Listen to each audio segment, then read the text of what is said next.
नमस्कार, मैं अंशुल आपका स्वागत करता हूं टीचर्स मंत्रा परिवार में। जैसा कि आपको पता है कि हम पुलिस आरक्षी के लिए एक प्रयास बैच चला रहे हैं, जिसमें मैं आपको हिंदी पढ़ाता हूं। हिंदी में बेटा हम वर्णमाला तक बात कर चुके हैं। वर्णमाला तक हम बात कर चुके हैं। उसके बाद वर्ण के बाद आता है बेटा शब्द। शब्द परिचय, यानी कि शब्द क्या होता है और उससे कितने प्रकार में विभाजित किया गया, वर्गीकृत कैसे कैसे किया गया है। तो बेटा शब्द क्या होता है? शब्द होता है बेटा ध्वनियों के मेल से बने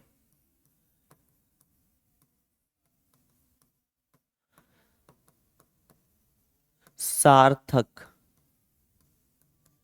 वर्ण समुदाय को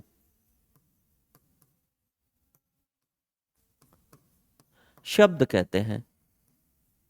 क्या कहते हैं? शब्द कहते हैं। ध्वनियों के मेल से बने सार्थक वर्ण समुदाय को शब्द कहते हैं। ध्वनियां वो है, जैसा कि आप मुझे सुन पा रहे हैं, ये एक ध्वनि है। मैंने ध्वनि को एक लिखित रूप दे दिया है बेटा, और जब ध्वनि को लिखित रूप दे देते हैं वो होता है वर्ण। जब वर्णों का एक समूह ऐसा होता है जो सार्थक होता है। सार्थक क्या होता है? सार्थक होता है बेटा जिसका कोई अर्थ हो। जिसका कोई अर्थ हो, वही तो सार्थक होगा।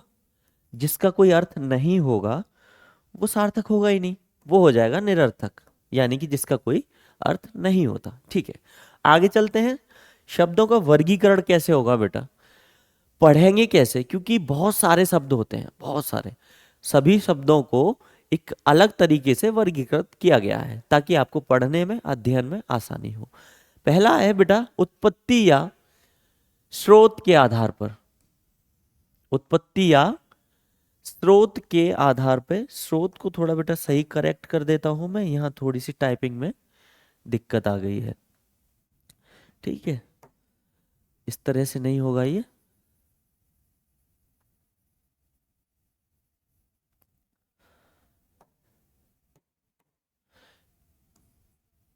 ये होगा बेटा इस तरह से, स्रोत के आधार पर।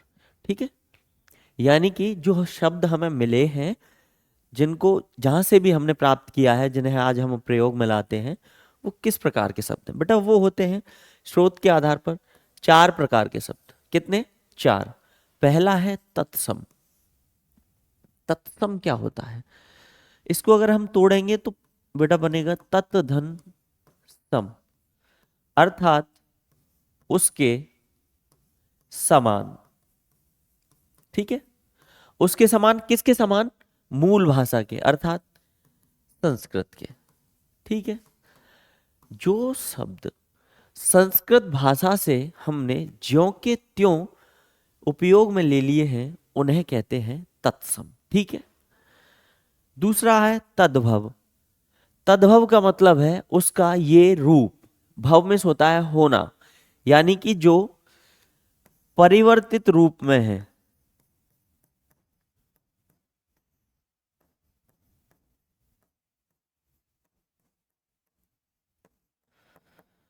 जो परिवर्तित रूप में है वो है बेटा तद्भव।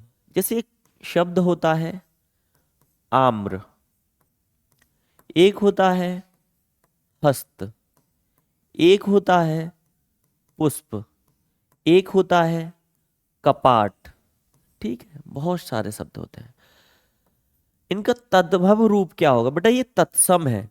संस्कृत में इन्हें जिस तरह से प्रयोग किया जाता था, हिंदी में भी उनको उसी तरह से प्रयोग किया जाता है। ठीक है, लेकिन हमने उच्चारण के आधार पे इनमें कुछ परिवर्तन आ गया है। परिवर्तित रूप में है बेटा ये। आम्र को आप आम बोलते हैं। क्या बोलते हैं? आम।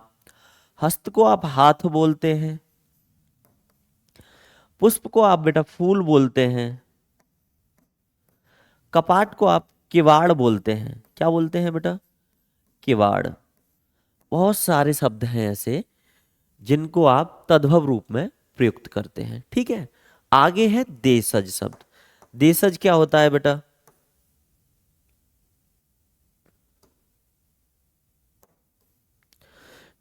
बेटा देशज होता है, तत्सम होता है जो संस्कृत से हमने प्राप्त किए जिनको प्रयोग में ला रहे हैं।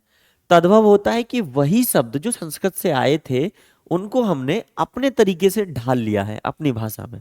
देख पा रहे होंगे अंतर होता है क्या। देशज होते हैं बेटा जो हमारी बोलियों से हमें प्राप्त हुए हैं, जिनका कोई साहित्यिक स्वरूप नहीं है, जो किसी भाषा से नहीं आए, हमारी जो अपनी बोलियां हैं वहां से हमें प्राप्त हो गए। बेटा आपने एक शब्द सुना होगा जो बोलियों से प्राप्त होने वाले शब्द,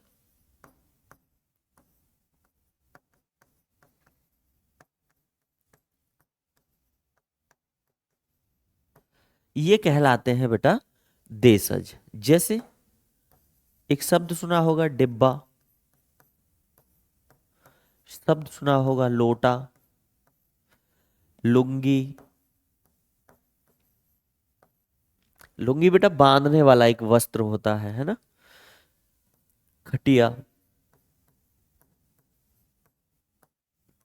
पगड़ी, बहुत सारे शब्द हैं जिनको हम बोलियों में प्रयुक्त करते थे और धीरे धीरे वो हिंदी ने उनको ग्रहण कर लिया है। ठीक है, तीन प्रकार के शब्द बेटा उत्पत्ति स्रोत के आधार पे हमने पढ़ लिए हैं, तत्सम, तद्भव, देशज। ठीक है, आगे चलते हैं। आगे बेटा विदेशज शब्द। अच्छा, देशज वो हैं जो देसी भाषाओं से आए हैं, बोलियों से आए हैं। विदेशज वो हैं जो विदेशी भाषाओं से आए हैं बेटा। जैसे कि आपने देखा होगा कि समय समय पर भारत में या तो विदेशी आक्रांता या बाहर से पढ़ने वाले अध्ययनरत यानी विद्यार्थी यहाँ पे आए हैं, तो उनकी जो बोली या भाषा रही है वो उनके जो शब्द हैं वो भी हिंदी ने ग्रहण कर लिए हैं। बेटा इनको विदेशज, आगत या ग्रहीत शब्द भी बोला जाता है। क्या बोला जाता है? ग्रहीत शब्द। क्योंकि आगत का मतलब जो आए हैं, विदेशज का मतलब जो विदेश में जन्मे हैं, विदेश से आए हैं, ग्रहीत का मतलब होता है ग्रहण किए हुए। एक शब्द है बेटा चीनी, एक शब्द है लीची,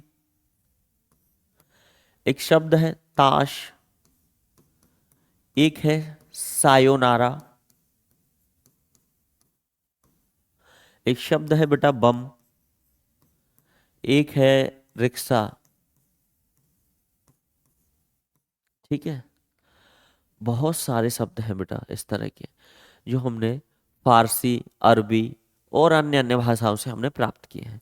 उसके लिए हम आपको यहाँ पूरा नहीं बता सकते क्योंकि वो विस्तृत है बहुत। अभी शब्दों की बात करेंगे, आगे जब इसका वर्गीकरण कर रहे होंगे तब अगली क्लास में वो आपको मिल जाएगा। तो अभी इतना समझ लीजिए बेटा, ये चाइनीज भाषा के शब्द हैं। ठीक है, सायोनारा जापानी का है, रिक्शा भी जापानी का है।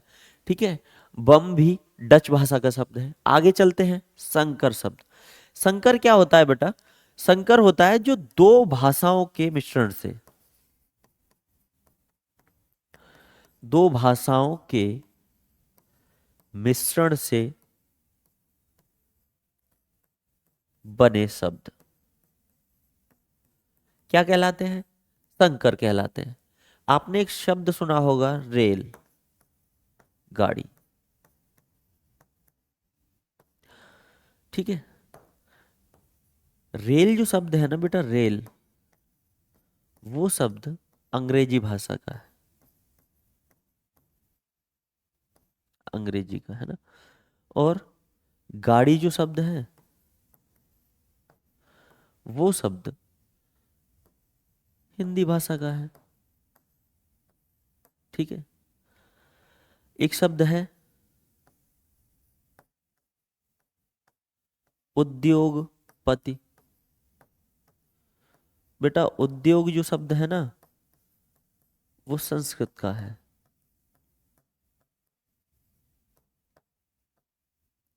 किसका है? संस्कृत का। और पति जो शब्द है वो हिंदी का है। ठीक है, एक शब्द है बम, वर्षा। बेटा बम जो शब्द है वो डच भाषा का है। ठीक है, वर्षा जो शब्द है वो हिंदी का है।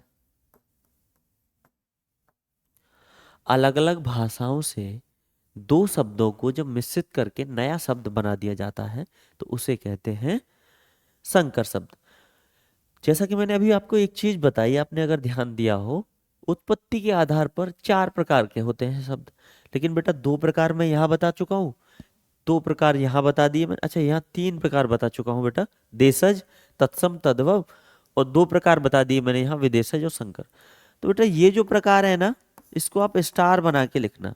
वो ऐसे पूछ लेगा एक शब्द देके कि ये दो भाषाओं से मिश्रित शब्द हैं कि नहीं, अर्थात संकर शब्द हैं कि नहीं, इनमें कौन सा शब्द शंकर संकर है। ठीक है ना। ये चार ही प्रकार होते हैं, ये पांचवा प्रकार इसका ऐसे आया है जैसे दो शब्दों को मिलाकर हमने एक नया शब्द बना दिया है। ठीक है, आगे चलते हैं। आगे बात कर लेते हैं बेटा रचना या बनावट के आधार पर। बेटा शब्द हमारे पास अब आ गए थे चार प्रकार के, एक हमने और बना लिया था योग करके, जोड़कर, है ना। तो इसमें तीन प्रकार से बेटा रचना होती है। पहला है रूढ़ शब्द। बेटा रूढ़ शब्द क्या होते हैं? रूढ़ वे शब्द होते हैं जिनको हम किसी बिना योग के बनाते हैं, यानी कि वो किसी के योग के बिना बने होते हैं, और उनको तोड़ने पर, अगर हम एक रूढ़ शब्द को तोड़ दें बेटा, तो उसके सार्थक खंड नहीं होते, सार्थक खंड नहीं होते। जैसे मैं लिखता हूं पानी, मैं लिखता हूं कमल, ठीक है, मैं लिखता हूं हाथ। बेटा इन्हें अगर मैं तोड़ूं तीनों शब्दों को अलग अलग, तो क्या इसके सार्थक खंड होंगे? नहीं होंगे, क्योंकि पानी को तोड़ने पे अलग अलग हो जाएंगे बेटा, न तो पा का अर्थ निकलेगा या ना ही नी का अर्थ निकलेगा। ठीक। दूसरा होता है यौगिक। यौगिक शब्द वो होते हैं बेटा जो दो रूढ़ शब्दों से मिलकर बनाए जाते हैं। ठीक है, यौगिक शब्द में छुपा हुआ है योग से मिलकर बने शब्द, योग से बने शब्द, यानी कि दो शब्दों को जब हम जोड़ेंगे तो उनसे बनेगा यौगिक शब्द। ठीक है ना। यौगिक शब्द में कौन कौन से आते हैं बेटा? एक आता है आपका संधि, एक आता है समास, एक आता है बेटा उपसर्ग, और एक आता है प्रत्यय। यानी कि एक जब हम किसी शब्द का निर्माण कर रहे होते हैं, बना रहे होते हैं दो शब्दों से मिलाकर, तो या तो उसमें संधि होगी, या समास होगा, या उपसर्ग होगा, या प्रत्यय होगा। चार प्रकार से हम एक नए शब्द का सृजन करते हैं, बनाते हैं, जैसा लिखा है बनावट के आधार पर या रचना के आधार पर। ठीक है ना। योग रूढ़ क्या होता है? बेटा यौगिक जो शब्द होते हैं वहां दो शब्दों को अगर मैं जोड़ दूं तो उनका दोनों का भी अर्थ वही होगा। जैसे एक ले लेता हूं मैं, एक शब्द है विद्यालय, विद्या धन आलय। बेटा अगर विद्यालय की मैं बात करूंगा तो इसमें संधि भी है, समास भी है। ठीक है ना, एक शब्द में संधि भी हो सकती है, समास भी हो सकता है। संधि की बात करता हूं, विद्या का अर्थ आप समझते हैं ज्ञान, आलय का मतलब होता है घर, इनसे एक नया शब्द बनता है बेटा विद्यालय। विद्यालय अर्थात एक ऐसा आलय, एक ऐसा घर, एक ऐसा निकेतन जहां आपको विद्या मिलती हो, यानी कि इसका भी संबंध यहां अभी है, इसका भी संबंध अभी यहां पे है। लेकिन आगे बात करते हैं योग रूढ़ शब्दों की। बेटा ये भी योग से ही बनेंगे,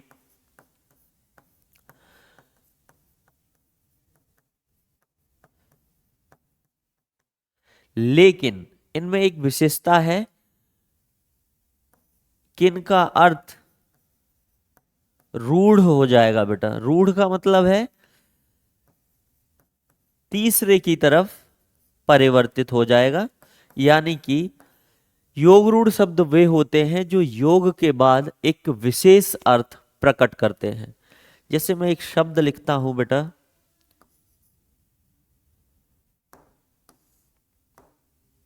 नीलांबर।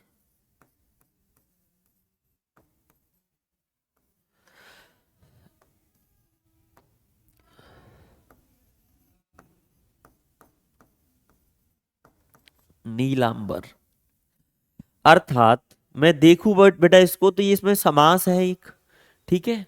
नीला धन अंबर, तो नीले से तो एक शब्द रंग होता है नीला, जैसा कि आप जानते हैं। अंबर का मतलब होता है वस्त्र बेटा, लेकिन अगर नीलांबर की बात करें तो इसका अर्थ होता है बलराम।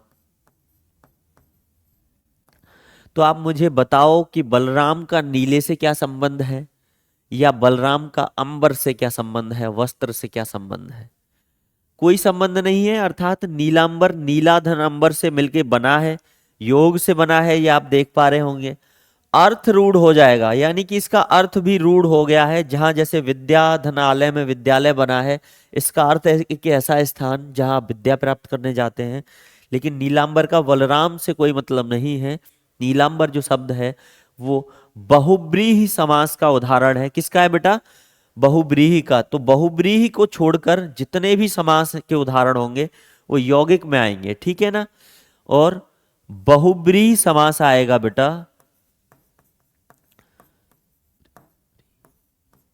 बहुव्रीहि समास किस में आएगा? योग रूढ़ शब्दों में आएगा। तो बेटा दो प्रकार से हमने बात कर ली है, ठीक है। आगे बढ़ जाते हैं अर्थ के आधार पर। अर्थ के आधार पर बेटा पहला होता है पर्यायवाची, इसे समानार्थी भी कहते हैं। बेटा दो शब्द दे देगा आपको और पूछ लेगा, जैसे एक शब्द देने के बाद चार ऑप्शन दे देगा, उनमें पूछ लेगा कि इसका समानार्थी क्या है, या दूसरे शब्दों में लिख देगा इसका पर्यायवाची क्या है। बेटा मैं लिख देता हूं जैसा कि जल का। बेटा नीर भी होता है, जीवन भी होता है बेटा, तोय भी होता है, अम्ब भी होता है, वार भी होता है, ठीक है। बहुत सारे पर्याय हैं इसके। अगला है बेटा विलोम। विलोम का अर्थ होता है बेटा विपरीतार्थी। विपरीतार्थी अर्थात वे शब्द जो विपरीत अर्थ प्रदान करते हैं विपरीतार्थी कहलाते हैं, ठीक है ना। जैसे एक शब्द है छोटा, बेटा छोटा का जो विपरीत होगा वो होगा बड़ा, ठीक है। काला, काला का विपरीत होगा गोरा, ठीक है। सफेद भी हो सकता है बेटा। ये आपको उस बात को बहुत ध्यान से देखना है कि ऑप्शन किस तरफ दे, क्या दे रखा है। दूसरा, प्रश्न की मांग क्या है, वो क्या चाह रहा है, तो वो प्रश्न की मांग आपको भरनी है, ठीक है। आगे एक अर्थी, एक शब्द का एक ही अर्थ होगा। जैसे मैं लिखता हूं गंगा, ठीक है। मैं किसी का नाम लिख देता हूं, मैं लिख देता हूं कुर्सी, मैं लिख देता हूं मेज। यानी कि एक शब्द दे रखा है, उसका एक ही अर्थ होगा, वो होगा एक अर्थी। आगे बात करते हैं बेटा अनेकार्थी। अनेकार्थी वो होते हैं जहां एक शब्द दे रखा होता है और उस एक शब्द के एक से अधिक अर्थ होते हैं। एक शब्द है बेटा हरि, बेटा हरि का अर्थ बंदर भी होता है, हरि का अर्थ विष्णु भी होता है, हरि का अर्थ शेर भी होता है, ठीक है ना। और भी कई अर्थ होते हैं। एक अर्थ होता है कनक, एक शब्द है कनक, कनक का बेटा धतूरा भी होता है, ठीक है। सोना भी होता है बेटा, गेहूं भी होता है, ठीक है। गेहूं,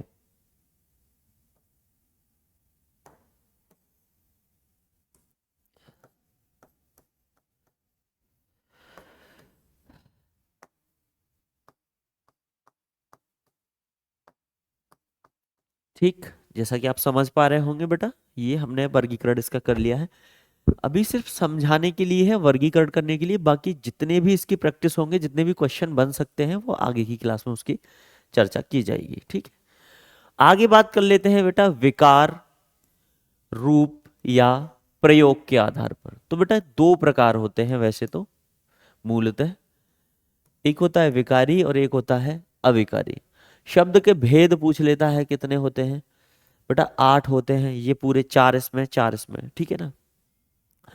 संज्ञा क्या होता है? किसी का नाम संज्ञा होता है, ठीक है। सर्वनाम क्या होता है? पहले तो विकारी के बारे में समझ लेते हैं बेटा। विकारी क्या होता है? विकारी होता है जिसमें लिंग, वचन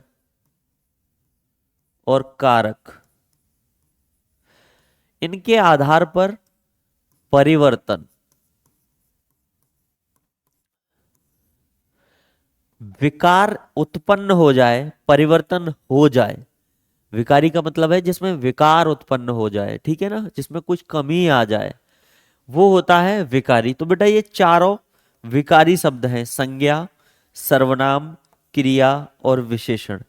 मतलब इनमें लिंग, वचन, कारक के आधार पर परिवर्तन हो सकता है, इसलिए इन्हें कहते हैं विकारी शब्द।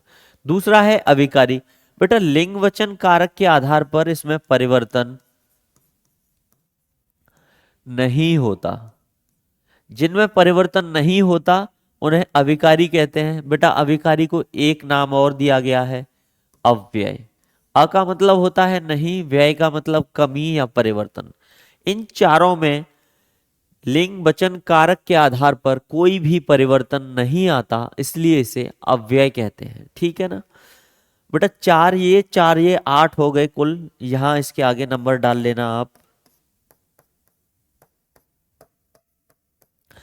एक स्टार बना के और लिख लेना बेटा निपात। निपात भी अव्यय शब्द होता है, अविकारी शब्द होता है, ठीक है। उसमें भी परिवर्तन इनके आधार पर नहीं आता। ये हमारी अब तक शब्द शब्दों वर्गीकरण किया था हमने, उसका एक बार स्टार्टिंग से देख लेते हैं। पहला था शब्द परिचय। एक चीज और बता देता हूं बेटा यहां आपको, एक होता है अक्षर। शब्द वो होता है ध्वनियों से बने मेल सार्थक वर्ण समुदाय को शब्द कहते हैं, ठीक है। अक्षर क्या होता है? अक्षर वो होता है बेटा जिसका उच्चारण एक ही प्रयास में हो सके, एक ही प्रयास में हो, वो क्या होता है? अक्षर होता है। मैंने एक शब्द लिखा है राहुल। बेटा इसमें जो वर्ण होंगे ना, वो ये वर्ण हैं। आप गिन के बताइएगा कितने हैं।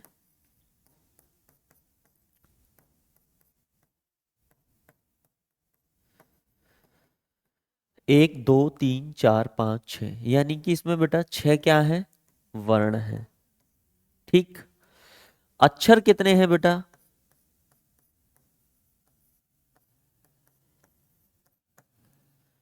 बेटा इसमें 3 क्या है? अक्षर है, ठीक है। वर्ण और अक्षर में आपको ये अंतर स्पष्ट समझ आ गया होगा। एक ही प्रयास में जिसे बोला जा सके, अक्षर के लिए कहा गया है न क्षरते इति अक्षरः, यानी कि जिसका क्षरण ना हो, उच्चारण में एक ही प्रयास में जिसको बोला जा सके, वो अक्षर है। दोनों में क्या अंतर है वो मैंने तुम्हें समझा दिया है। इससे आगे की क्लासों में आगे की बात करेंगे, ठीक है। आज के लिए सिर्फ इतना ही, और जुड़े रहिए हमारे साथ। अब तक जुड़े रहने के लिए धन्यवाद। आपका दिन शुभ हो। Thank you.